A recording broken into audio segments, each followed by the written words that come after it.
پر قرآن دے پول سارے نہ بولو جڑے قرآن پڑھ دے ہو تو آنکھو چا سبحان اللہ.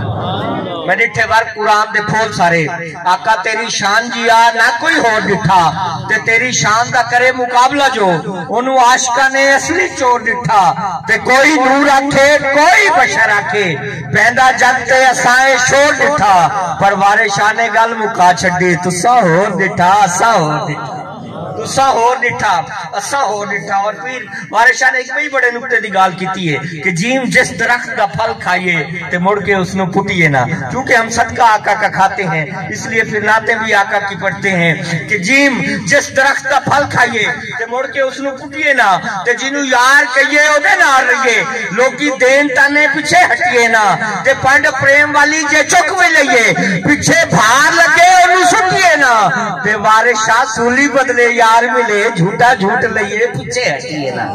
وارشاہ سولی بدلے یار ملے جھوٹا جھوٹ لئیے پیچھے ہٹیے نا. اور حضرت آدم چشتی آتے ہیں کہ ایک ایک حرف سجن دے نا دا سانو دستا وام قرآن ہے. بولو یا سبحان اللہ.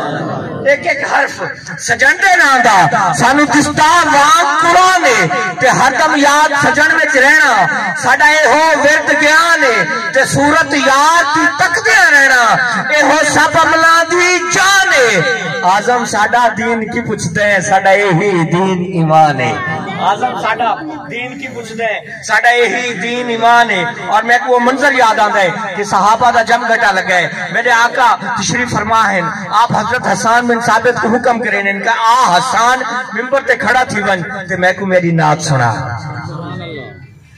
شاید نہیں منظر کو لکھے کہ دربار رسالت میں وہ کیسی گھڑی ہوگی حسان نے ممبر پہ جب نعت پڑھی ہوگی. دربار رسالت میں قربان جاؤ حضرت حسان بن ثابت تیرے نصیب پہ کہ کس طرح سے تم نے سٹیج پہ کھڑے ہو کے سامنے میرے آقا کو بٹھا کے آپ کے نوری چہرے پہ اپنی نظروں کو جما کے نعت پڑھی ہے. ایسا نصیب تو پھر آپ کا ہی تھا اس کے بعد تو کسی کو حاصل نہیں ہوا. حضرت حسان بن ثابت اسی منظر کو شاعر نے لکھا ہے کہ دربار رسالت میں وہ کیسی کھڑی ہوگی حسان نے ممبر پہ جب نعت پڑھی ہوگی ابو بکر عمر ہوں گے عثمان علی ہوں گے اور حسنین کے بابا کی کیا بزم سجی ہوگی.